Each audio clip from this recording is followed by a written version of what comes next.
Hello, and welcome to another episode of Activating Greatness, the show where we dig into what it really takes to lead with purpose, inspire performance, and create lasting impact. As always, I'm your host, Alec McChesney, and every episode, we're sitting down with leaders, thinkers, and change makers who are unlocking potential in themselves, their teams, and their organizations. Here, we talk about the real stuff: leadership that drives culture, strategy that creates momentum, and the mindset that turns good intentions into game-changing results. Because greatness, it isn't a title, it's a choice. It's something you activate every single day. So thank you. Thank you for listening, for showing up, and for being part of a community of leaders who refuse to settle for good enough. And I am so excited to introduce today's guest. This is somebody that I feel like Julie and I met a handful of years ago at a past organization when I was working with SCORE, and I instantly fell in love with the leadership style that Julie brings to the table. So today's guest is Julie Blasingim, the CEO of Univo IRB. Julie was brought in to lead Univo following its formation through PE. And since then, she has built an organization defined by trust, clarity of purpose, and deep commitment to its mission. Julie leads differently. She is deeply involved in hiring, culture building, and storytelling, ensuring that every team member understands not just what Univo does, but why it matters. And under her leadership, Univo has become a brand people recognize, a brand people respect and trust, grounded in the mission of unifying patients and research. So Julie, thank you so much for all the work that you do, but also for taking a little time out of your day to share your insights and thoughts with the Activating Greatness community. I know I'm going to go on for a long time here, but I'd love to have you introduce yourself. And for those who aren't familiar, maybe give a little bit more of your background and why this topic of leadership and mission, why it means so much to you. Thanks, Alex. It's really nice to be part of the podcast here, and activating greatness is something that I think we all have to look inside of ourselves to figure out what this greatness look like in our own world, in our own families, and our own careers. So it's a journey. It's never done. And I'm really excited to share some of the work that we're doing. So just a little bit of background for myself. So I really grew up in the industry. I started when I was about 18, 19 years old, working at a phase 1 clinic doing regulatory. And I was the kind of person that just said, if it needed to be done, I'll do it. And that type of skill set really served me well, because I ended up working in lots of different organizations where there was a need. And I said, put me in, coach, I'll do it. And so collectively now I've been in the space for about 22 years.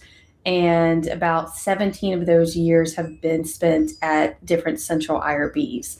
So, one way of looking at it is somewhat of a similar story to Cinderella. I worked at the very lowest of levels, working on taking submissions in and preparing them for the board. And then I got really good at that process, decided that I wanted to lean more into the regulatory side of things, and became an expert in the FDA regulations for human research protections.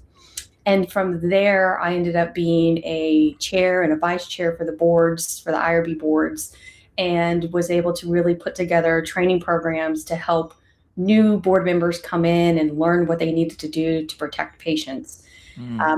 From there, I was at one of the largest IRBs that was out there. It was my turn to turn the page and move to a different chapter, and went back into site compliance, where I was the head of training and compliance for a large site network.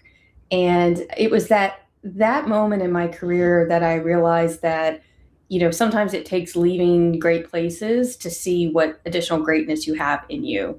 And what I mean by that is we were working with doctors who had never done research before. And I was able to take all of my experience and all of my past roles of helping, review research and decide if it's ethical, and going through FDA inspections, and help a doctor become an investigator. And to me, that was so powerful, because I got to see a community changed, because he, as a new investigator, was now creating an environment and a community where research could take place, where it never was done before. And it really hit me to say, we need more of this. We need people who are going to break the mold, who are going to think about things differently so that we can get more trials to patients. And whether it's in a rural area or it's in a very populated area, we have to think about things differently. So when I was called and asked to take over Univo, my first response was, why do we need another IRB? There's lots of options out there. And the more that I studied the space and I thought about all of those roles that I played, it hit me like a brick ton, which was the main piece that was missing from today's human research protection was really all centered around the patient and their voice and how we are helping them or even hurting them from wanting to participate in a trial. So that was my core mission. I said, okay, if we're going to do this, we're going to do it very differently. Yeah. And that's how Univo was born. I love it. And, so much of what we're going to talk about today is what it means to lead with purpose and the mission in mind, especially when you are building something new and you're under pressure and you need to scale, and the environment that is the life sciences and clinical trials right now is a complicated and complex one, and how you're able to really maintain the soul of the organization. So even just hearing your background, I already know I've got a couple of bad podcast questions that I'm going to ask. I'm allowed one or two, but you've got me ready to go on a tangent. Before we do that, I'm curious. You get brought in, you talked about how you were pretty much raised in the industry and you were somebody who was, hey, I'm going to step up and I'm going to do the work. And you've seen this industry from different positions. And then you become, the CEO and the leader of a new organization in Univo. What do you focus on as day one? You started off by saying, we're going to think differently. How did you set that tone internally? How did you want to build that from a culture standpoint, from first hires, from, hey, this is how we do things differently, and this is what we expect to see out of that? I'd love to hear a little bit more about those initial first weeks and months in the role. Yeah. So, first days, first weeks in the role, it was trying to understand, okay, what do we need to do to build a company out to be, a full scale IRB that is able to manage, from one site who has a doctor who has an idea to 100, 300 site trials that we're running.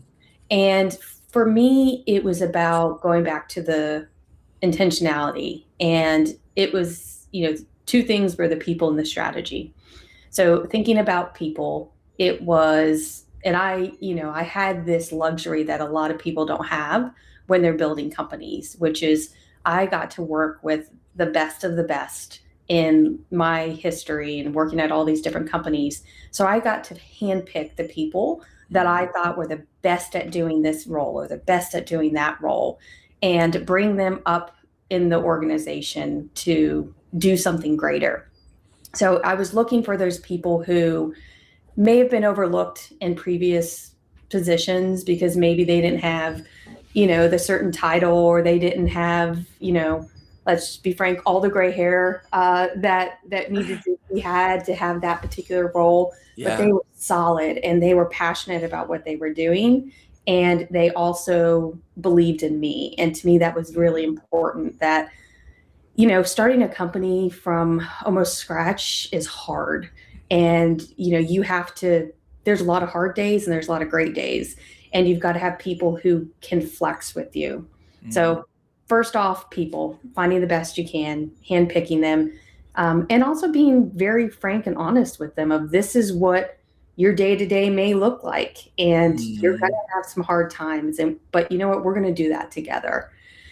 The second thing that we really had to do was our strategy. And we knew that we didn't want to build something that was just a repeat of what is already out there. This was not a Me Too situation. We really wanted for people to step back 5-10 years and say, you know what? Univo really changed the way that we think about protecting participants. Like they disrupted the status quo and they really revolutionized human research protection. So that was our big aspiration, is like, how do we do that?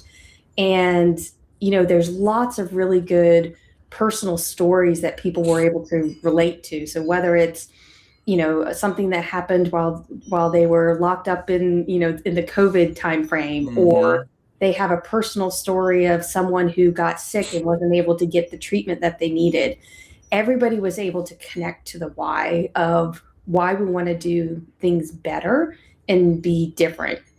So one of the first things that I said to the group, at the time, there was 5 of us, and I said, I'm not focused on how big we get. That's not a metric that I'm interested in. What I'm interested in is, how are we known for being the best? And what does the best look like? And we sat down and said, okay, well, what does best look like? It looks like people coming to us because they trust our experience, and they trust that we are going to help and support them. It looks like having great people who love what they do, and that translates into great customer service.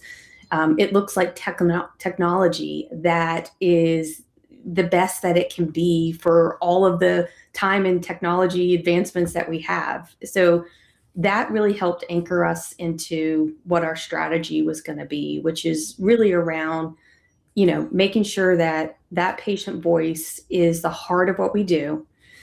Delivering excellence in customer service, and having technology that allows us to reimagine what the status quo looks like.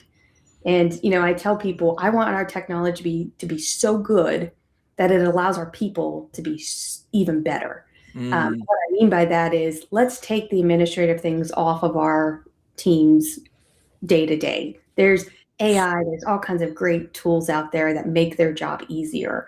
I want them spending time talking to investigators and talking to coordinators and talking to patients, so that they can take the years of experience that they have and translate that into real support.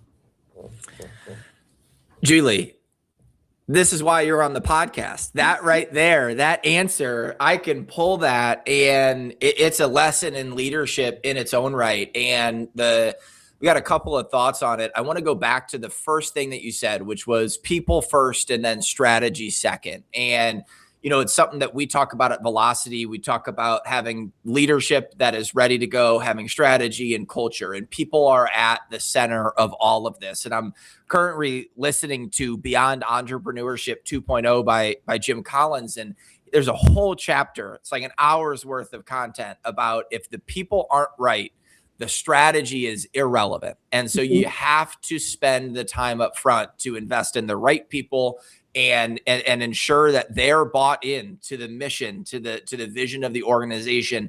And then you build the strategy, and you be able to execute and be effective with it. And so I love that that's where you started, not only a couple of years ago, but also with that answer, because I think it's something that gets overlooked in today's process, because that's how you go back to the strategy. And I think you said it, there are some days that are really good, and there are some days, as you're building an organization essentially from the ground up, that are really hard. But if you have the right people that believe in the strategy, that believe in the why, then it becomes more achievable. And so I love that you said that. And then the second thing that I love, which I am going to ask one of my bad podcast questions on as much as I can, is you weren't interested in how big we got.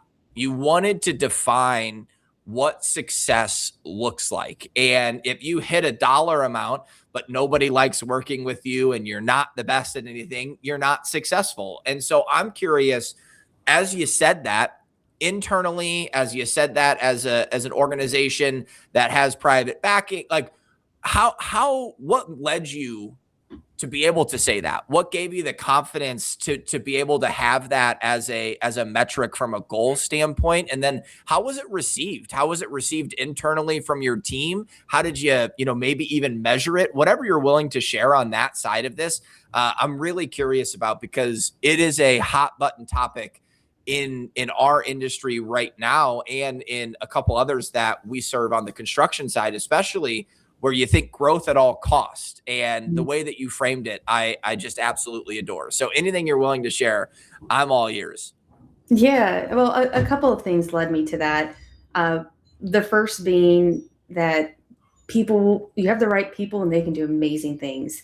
And sometimes the math doesn't add up when great things happen and you only have a handful of people that are doing it, because you would expect that you needed a larger workforce or you needed, something else. But I don't think you can ever underestimate the power of people and people who believe in what you're doing. So, and I think about stories of, two people lifting a car, when a child's stuck under it. I mean, there's so many examples of people doing amazing things when they are in it and their heart's in it. So that was critical for us. Also thinking through, big and being a successful company from all of the standard, business metrics of revenue and EBITDA and all of those different things. Those things will come naturally if you're the best at what you do. And for us, serving, we have, I tell people all the time, we have two customers. Our first customer is patients and research. And our second customer is actually the paying customer, is our research teams, our sponsors, our CRO partners, our hospital systems. Those are our, also a type of customer to us. But we really needed to think about, how do we take that best approach so that we're servicing our customer base? The other thing that I think about, which is, not unique to clinical trials, but maybe, especially unique to my company, is at the end of the day, we're not making widgets and we're not making, we don't produce anything. At the end of the day, we're talking about somebody who's on the other side of an informed consent form, who's trying to make a decision if this is a good option for them to be in a clinical trial. And so it matters what we do. And it's intentional, how we have to think about the product and the service that we provide, because it's a big deal to help protect people in research. And we take that responsibility very seriously. So best equals protecting people. And when you think about it from that perspective, it was a no-brainer. Yeah. I love it because it also goes to the external facing brand that you've developed and a reputation that is rooted in trust and putting that mission first. And so I'm curious, how do leaders that are listening to this, how can they build this brand that you're referring to? I mean, it's something that you guys live day in and day out as an organization, and credibility, trust, care matters so much in this industry, but all the industries that are listening to this, it's very similar, just in a different lens. And so I'm just curious, how do you keep that at the forefront? What does that look like on a month-to-month basis, and really making sure that it doesn't get lost amongst the EBITDA and the numbers and Q4 goals? And we've got a trade show here, we got a trade show here. So how do you kind of keep yourself in check, keep yourself in balance with the team to say, okay, when we do have a tough decision, let's go back to who is that first customer. Let's ensure that that's at the forefront of everything that we're doing. Yeah, lots of intentionality. And I will say, if you're listening to this and you don't know where the name of your company and your brand came from, it's time to change it, because you have to really understand everything about your brand. And I'm not just talking about the colors and, the logo that's used, but that is very important, but it's, who are you as a company and what are the behaviors and attributes that you want to have as a company. Yeah. So, Alex, you were with me in this journey, and I think can remember, naming a company is very hard to do. And I would wager, naming my children was so much easier than trying to name a company, because I just wanted, and I think I said this several times during the months that we were iterating on this, I wanted that Nicholas Sparks notebook moment where we all went and said, yes, like that is it. And so the Univo brand, if you look at the logo itself, I love the logo because it's got this interlocking design where you've got a letter U, a letter N, and then an I. And so there's ways that you can connect that where it's you and I, like you and I together are protecting patients. It also stands for unifying, right? So unifying is bringing things together because, we're an IRB and we partner with sponsors and CROs and hospitals and lots of different groups.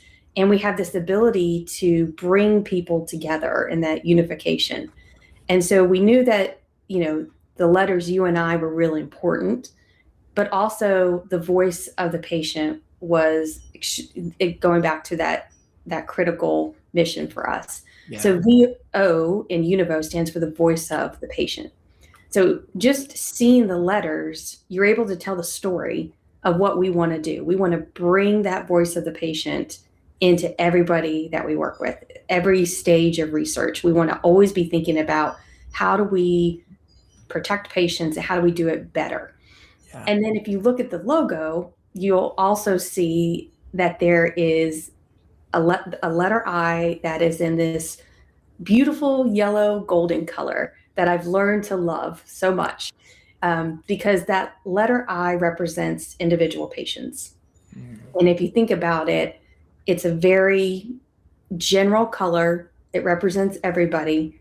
And I tell my team all the time, you should see yourself as that person. You should see, your kids or your family members, like whether you're a caregiver or you're a patient, if you don't consider yourself somebody who would be in a clinical trial, then we have a fundamental issue in how we are thinking about clinical trials. So that yellow, how do we bring that to the everyday? Yeah. Well, we have lots of different fun things in our organization where people wear yellow on, for certain events. And, when we're talking about patients in, different slide decks, you'll always see a image of a person and they will always be wearing the color yellow. And if you are visiting us at Scope this year, we have a very special photo booth where you can actually, a full-size photo booth where you can represent the patient inside our logo with some, some fun swag to go along it. Because the idea is that we want everybody to think of themselves as a patient in a clinical trial. And that changes your mindset of how you think about protecting them. Yeah. I think there's so much good there because we talk about culture here and it's a very similar way to how I used to talk about brand on the marketing side. Your brand and your culture isn't a set of values on a wall. It's the decisions you make every day. It's repeatedly showing up. It's the reason that someone wants to work with you and work for you. And I think that the way that you have always placed the Univo brand in your mind and in the mind of those that work with you and that you impact I've always admired it because it's something that if I see you believing in it, I can believe in it too. And it starts, at that CEO, at the president level, and then it's brought down into the rest of the organization. And it's a great segue because one of the reasons that I wanted to have you on was a comment you made to me a couple of months back about kind of still having some involvement in the interview process just to share the why, just to share why Univo and why you believe in it and the stories that you guys have. I think every member of the executive team even has a version of, why Univo and why this matters on their own individual page on the website. So you've answered this in other ways, but why is it so important to you and what impact have you seen inside the organization or other organizations, even when leaders are able to stay so connected at this level, even so much as so as a CEO hopping in to meet applicants and say, hey, I just want to share with you that I'm fired up about this every day. And I hope you are too. Yeah. It's, our people are our strongest asset as a company. Yeah. And I've got to get that right. And I do. Univo has it right. We have the most amazing people And, we hear it over and over again that, we had someone jumped on the phone and helped them during a holiday, or they were really stuck on something and somebody went above and beyond. And that's all intentional, and part of it is the way that we reimagined what the work looks like for an IRB. And we've done that through, some really great tech, but it's allowed us to hire people who are experts and professionals. So the average person that works at Univo has 20 years of clinical trial experience. Wow. And so we're bringing in a higher level professional who can answer the questions quickly, who knows how to, has very relative experience. So that's part of like making sure people understand. But, anytime you interview somebody, and I tell them this all the time, I want them to be interviewing us as much as we are interviewing them. Yeah. Because I want them all in. I don't want them just feeling like this is a job. I want them to be the best part of their career to date. And that looks different for different people. And we've been able to let people grow into different roles and areas that maybe they thought that they never would have a chance to be in because of whatever reason. And they're thriving and they're happy. And, there's a great book called The Happiness Advantage that I read a few years ago as I was thinking about bringing in people. And just by having people being happy with what they do is such a great asset and growth strategy for your organization. So that's why I sit with people. The heart has to be connected to motivating people. And so I ask them to think about that before they accept the job. It's, do they believe in what we do and do they want to be part of it? And, obviously most of them say yes, and they jump in, and they've got, we'll go to maybe some local events, and I'll have a chance to meet their families, and the families are wearing Univo swag. And it's just like everybody is all in on making this, the best experience ever. Yeah.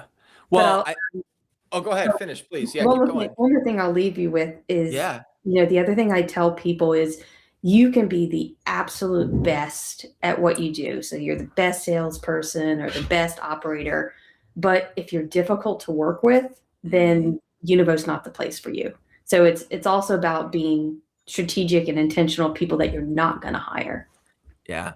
I'm so glad that you added that to the end there, because it really feels like one of the things that you've been intentional about is not only who do we want to be, but who do we not want to be. And it's just as important to have the ability to say no, to have the ability to have those guardrails and say, hey, actually, that doesn't fit our mission, our vision, and our values and our strategic plan, and being able to go back to that and say, no, we're not going to make that decision. And so this is a vague bad podcast question here, Julie, as I'm taking advantage of a second one.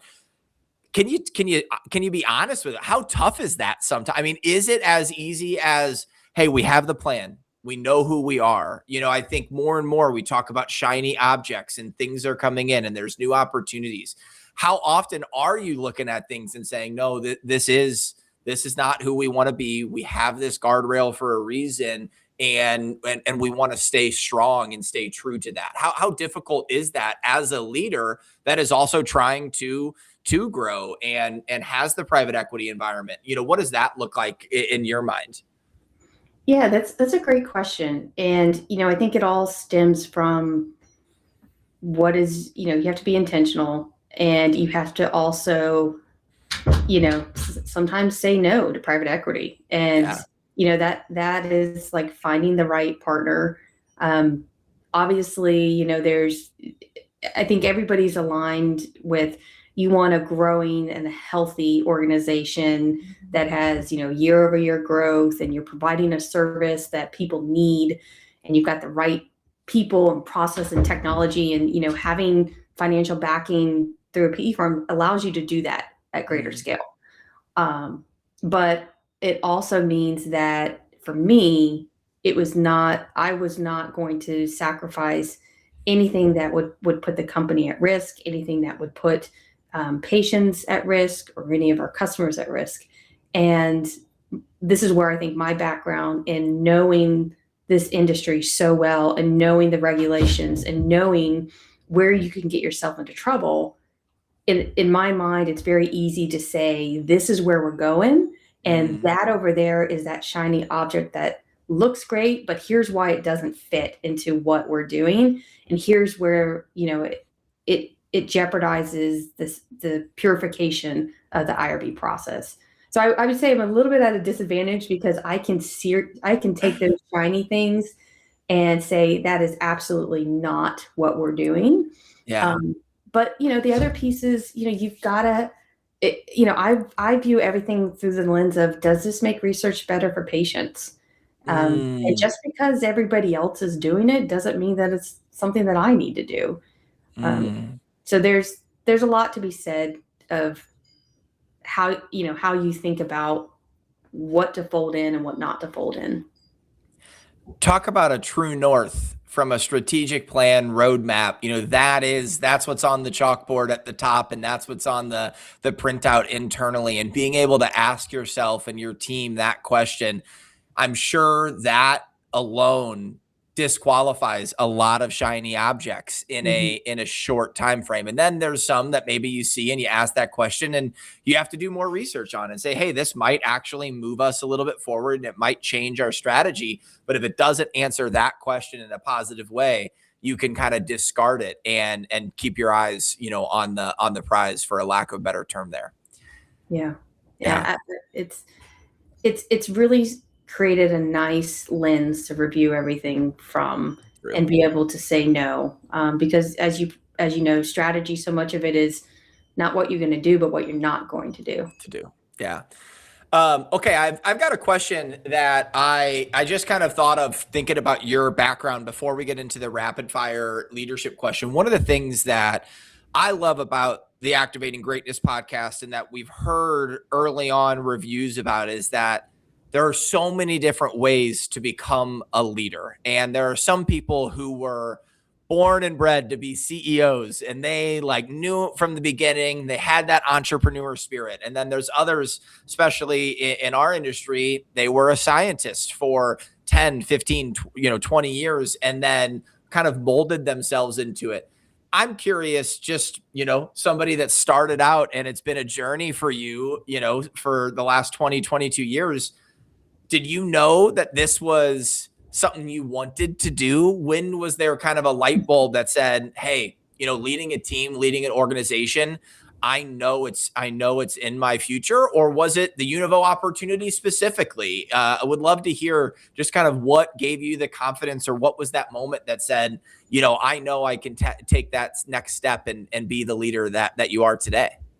Yeah. So it's interesting because, I think back to, what was I like as a child, and what did I do when I was in high school and college? Who was I, and did I have some of those leadership traits? And I can tell you, without incriminating myself too much, I was always the ringleader. I was the one getting people together, and anytime there was a group project, I'm the one who's going, okay, I'll be the leader and take the notes and do all the things. So I really enjoy that piece of it, but I never really saw myself as the ultimate leader. And, I think that activating greatness in yourself also means, your own professional growth and, individual growth, that, hey, here's where my strengths are, here's where my weaknesses are, and how am I going to bring people in around me that complement the things that I'm not so good at. And so that was really important to me. But I will say, I've been in roles where I would have people come into my office and they would say to me things like, what would Julie do? And, they when those bracelets were popular, they said, we're going to get those. And so when I'm thinking about how would I handle a situation, I want to channel my inner Julie to say, what would Julie do? And to me, that was the biggest compliment that I could have had, because it wasn't about, you think about leadership, and it's not like just forcing people to do something. You want to bring them along with you, and you want to, you know, protect them and guide them, and give them you want to make the environment as great as it can for them to be their best selves. And that's when I knew that, okay, I'm probably going to be in some type of senior leadership role, which I ended up doing for several years. And then the running joke was, with one of the CEOs at one of the central IRBs I worked with. He would always say to me, "Oh, when you're running the company and when you're CEO and I'm off doing this and that, make sure you think about X, Y, and Z." And so he kind of planted that seed of when Yeah. you're the CEO. But I will say that I didn't really pick up that stone until the Univo opportunity came to me. Yeah. And I tell people this all the time, that it's not that I wasn't ready for the role, but I would say the industry and the company wasn't ready for me. So just Mhm. because people are always looking for their next promotion, and sometimes it's just because it's not there. It has nothing to do with you yourself not having the capability or not being the right person. You just have to wait for that opportunity. And I'm grateful that the opportunity was brought to me, and I was able to take it and and to grow it into what Univo is today. Yeah.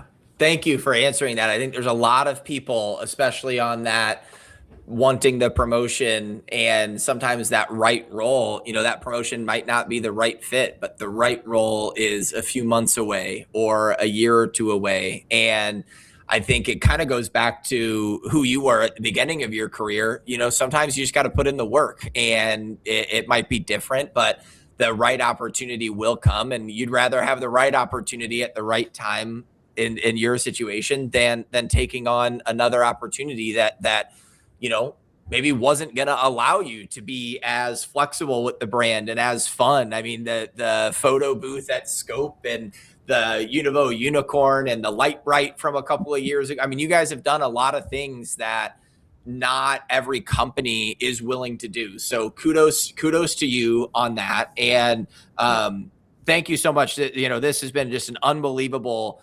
35 minutes of leadership insights. We've got two more sections. We're going to do a rapid fire leadership round, and then we're going to ask you that closing question about who we should interview next. These questions meant to be quick hitting, although I've realized that every time you give a good answer, I'm ready to answer it with another question. So we'll see how fast we get through them. But 4 questions.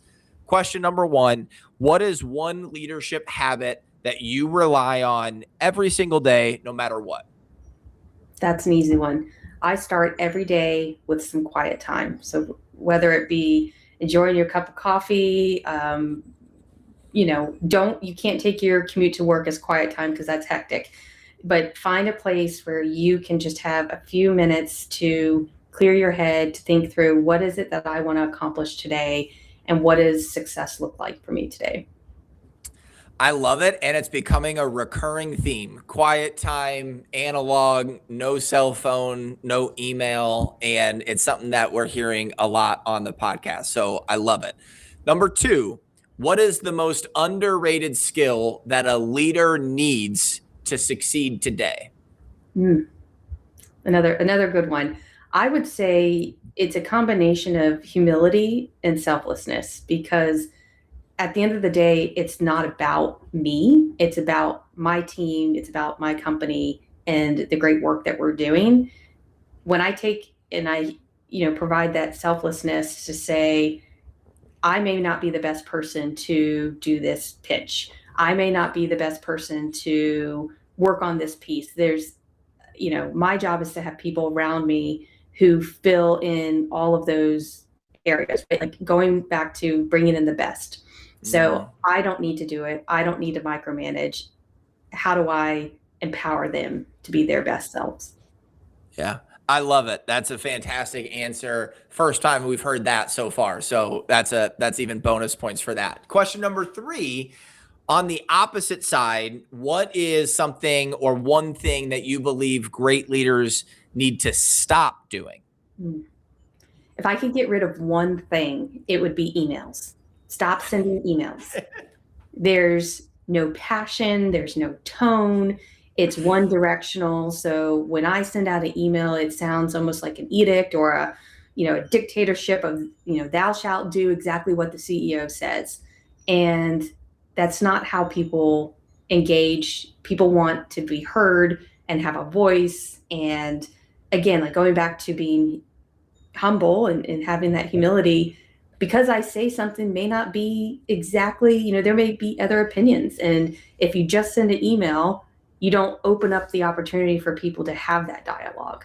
So if I could get rid of email, never send an email again, it would probably be too soon.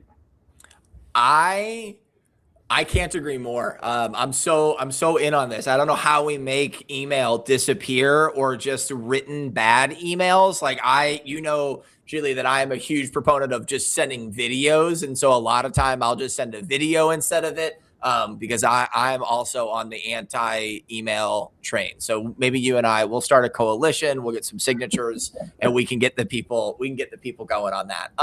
Last question here: what's the best leadership advice that you've ever received that you still utilize, in your job now at Univo?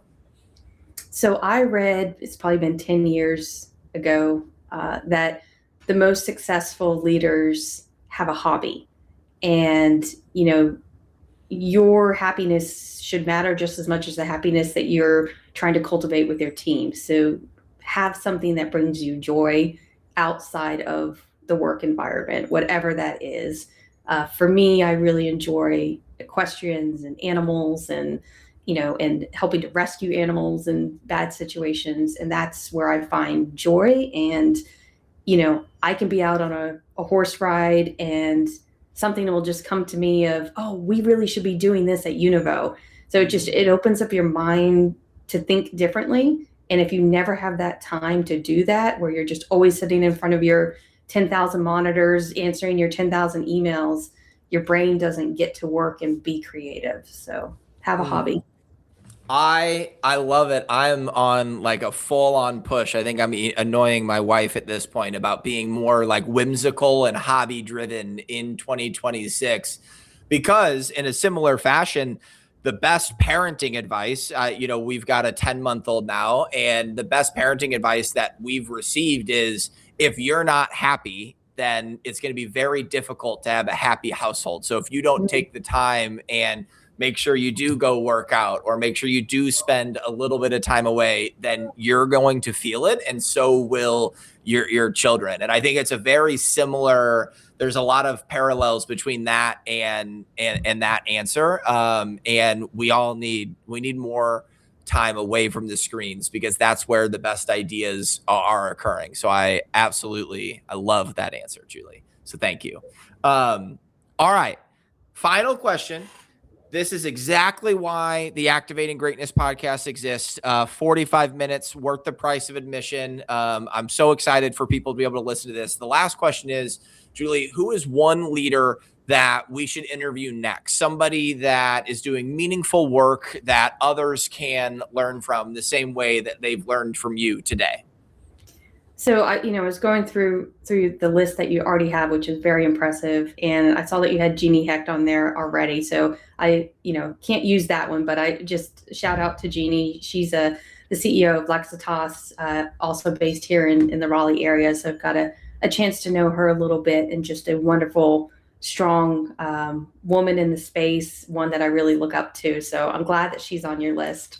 Lots to learn from her, and I still have lots to learn from her.